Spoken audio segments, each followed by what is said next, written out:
I shall now take you on to our third one. Now I am feeling like the Eurovision Song Contest, and I'm taking you to Finland and to join Heli Karjalainen, who is Senior Director of Strategic Support Services from Business Finland. She's responsible for strategy, process and impact analysis, and she's been on TIPC's governing board for a few years now and has worked with us since 2016 on the process of academic and policymaker co-creation for transformation. And joining Heli is Paula. Paula worked previously at SPRU, which is at the University of Sussex and TIPC's founding institution. Paula is a PhD research professor for the climate change programme at the Finnish Environment Institute and a TIPC research collaborator. So as I alluded to earlier, one of their discussions is going to be about how do you bring different actors into the co-creation process, and particularly how co-creation feels from the perspective of the Finnish tradition of collaborative policy making, and particularly with industry. So Paula, I think Heli actually has a real fire as well, which we're all extremely jealous of. So welcome to you both. Paula, over to you. Thank you, and good evening to everyone. I wasn't part of today's discussion, so I'm happy to join for the more relaxed evening chat. And it's actually, the fireside works well now because the evenings are getting really dark, or darker in Finland, so it's fully dark outside. In a way, I just have this setting for that. Finland has a really quite a long history of policy making based on collaboration with a large number of different actors. So taking, for example, business actors and the NGOs on board to various committees where policy decisions were made. And what one could perhaps say about is co-creation of policy solutions. And this started already in the 1970s and 80s via committees to tackle air pollution policy. And I suppose we've seen that in TIPC as an example of today in creating a new kind of innovation policy for the mobility as a service development that we looked into as the TIPC pilot case study. But for Heli, I had this question that talking a little bit about the Finnish culture, that what features of Finnish culture are interesting, perhaps to others from the perspective of co-creation.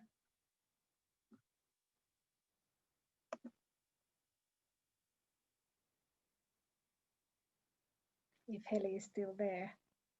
Heli, if you're, we cannot hear you.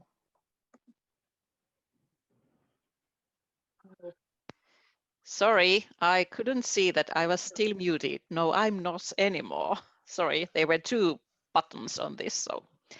So yeah, I was really thinking about this because it is actually quite surprising that we Finns are not so bad on this co-creation culture in a way, because Paula can agree or disagree, but I think Finns are thought to be more like not so social, more kind of straightforward than having long kind of discussions on matters. We are perhaps more practical than theoretical. So in a way, it is a good question that what is actually behind that we are putting quite a lot of efforts on co-creation and actually discussions on certain things. But I think the background, it is there to be quite practical. We want to get kind of solutions out. And in that way, we want to make decisions. So in that way, I think we are eager to have different opinions and have this kind of, not consensus perhaps, but kind of to the table quite fast, different angles on the topic to make a decision and make a solution and go forward then. Because in a way, I see that it is not naturally in our culture that we are discussing a lot. It is more like that we want to really progress. We want to go somewhere and make solutions and then take next steps. But how do you feel about that, Paula? Because I was really thinking about this, how it is, how is it really? I mean, I certain sense in a way I agree that it's probably more about creating solutions than kind of creating consensus, and perhaps we differ that in, for example, compared to our Swedish colleagues, that we are perhaps less deliberative and more kind of solution oriented, but then this solution orientation is combined with this idea that if we have different types of actors on board, it's likely to perhaps work better. And I suppose there is a certain sense of informality as well in the social interaction, which I appreciate a lot. That people's rank, like when we're in a working context and co-creating, people's kind of ranks or age becomes I don't know if it becomes irrelevant, but it's not. We don't have to follow certain formal processes, and we can kind of focus on this idea generation perhaps more. I don't know. I think that to me, that's like some of the things that explains to me this Finnish approach. But Heli, can you think of other things that would explain this kind of Finnish approach? Why are we using this so widely, or why have we been using this for so long, even when it was perhaps not so common yet elsewhere? Yeah, it might partly come from the also, at least we are quite small nation. So in that way, the networks are also quite, they are not perhaps small, but you know quite well, quite easily the key persons who are involved in things.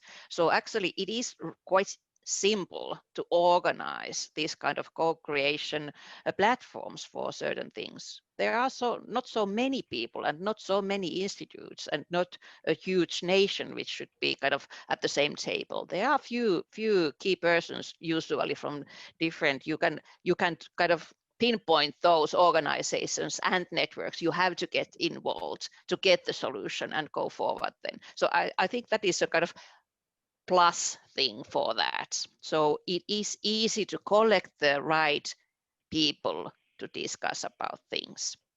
I think that is one thing.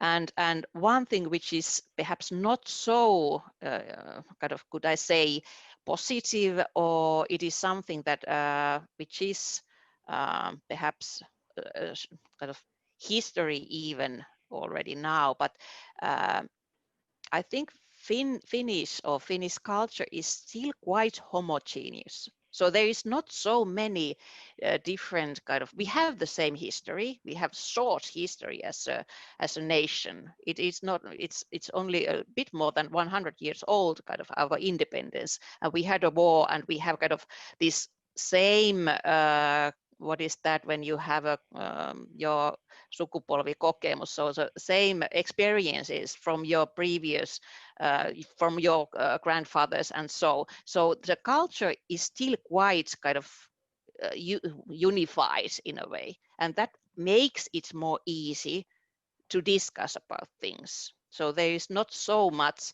different kind of angles actually in a cultural matter and historical matter at the table at the same time. So that is one thing which is partly negative actually, but it makes it perhaps easier to discuss about things.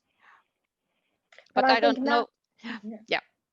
But I think now, in a way, that we're facing new types of challenges, and we have to think of the questions of inclusion and new types of actors, and it becomes in a way less easy perhaps. I wondered in a way, because in a TIPC I found it really enjoyable, and for me it's really the part when I was more actively involved, I really felt like even though my time in it was fairly short, and I felt like in a sense I got this deep learning. I really felt like I experienced more how people think differently when they come from different types of jobs, but also from different value settings and country context beyond Europe. And I think that for me was very valuable. And I wondered, for you, Heli, given the kind of Finnish cultural setting and certain sense of informality, but also this, in a way, homogeneity of actors, how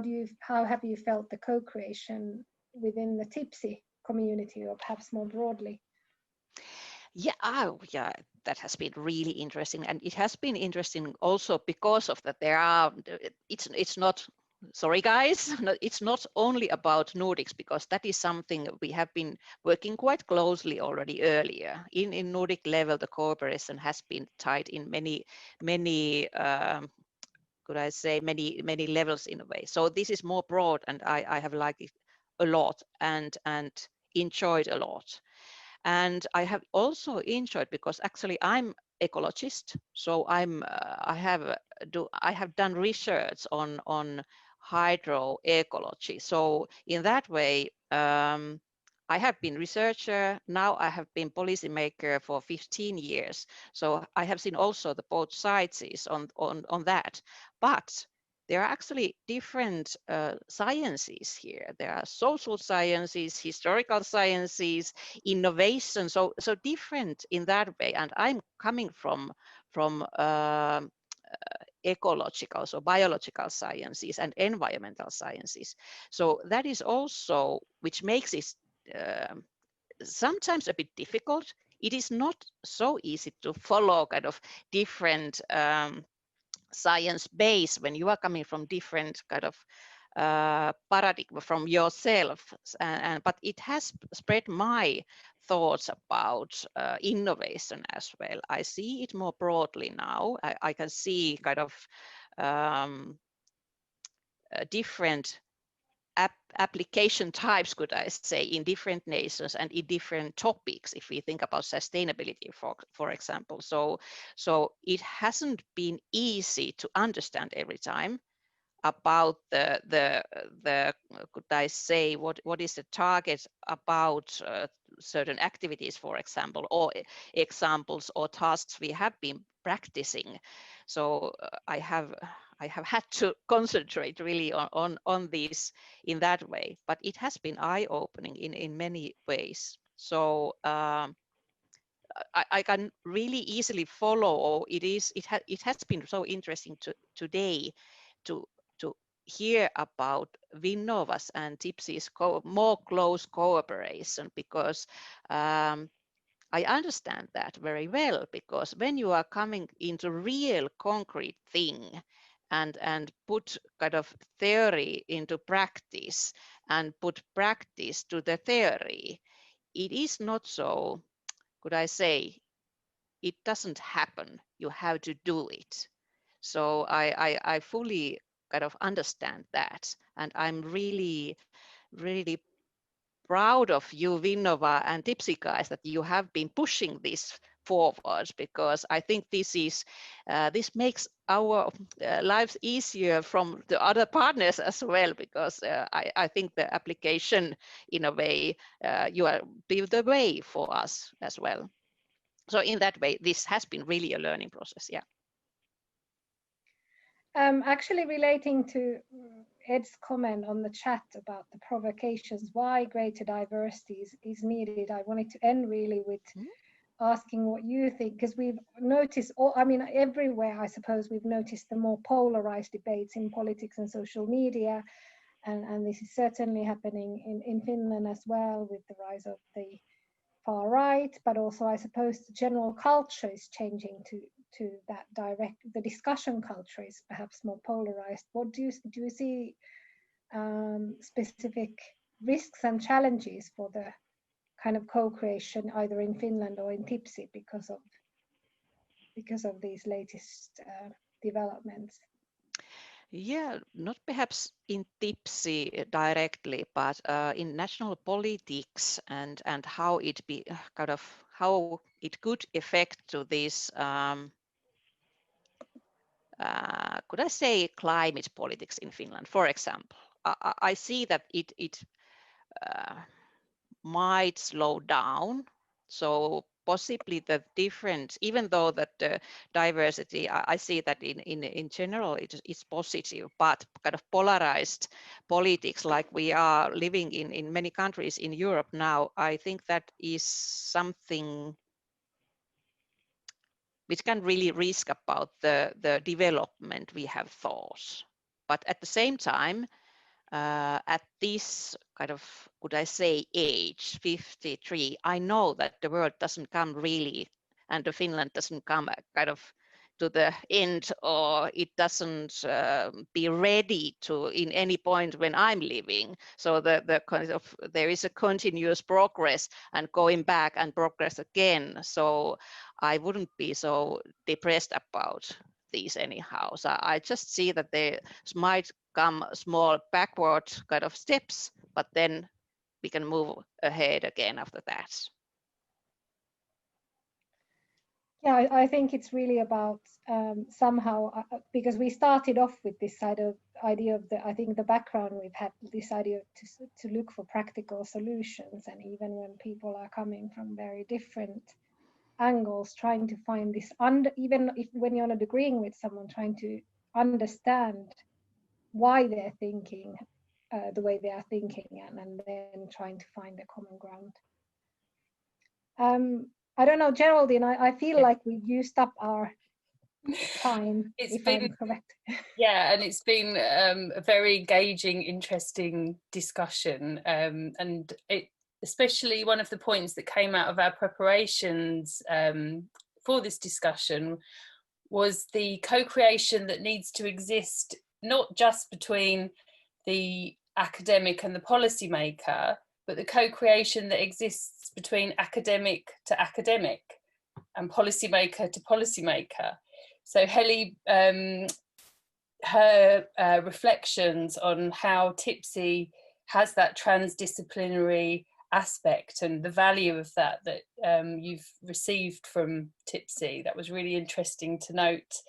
And I like the notion of driving for solutions, that even if things don't feel like they're maybe of character, like the Finnish character for collaboration, but the fact that it's the drive for a solution, and to be able to express ideas and not be suppressed by rank or age around being able to share those ideas. So they're really good points to take into our thoughts about co-creation, and thank you very much for joining us. It's been, yeah, really excellent. Thank you, Paula. Thank you, Heli.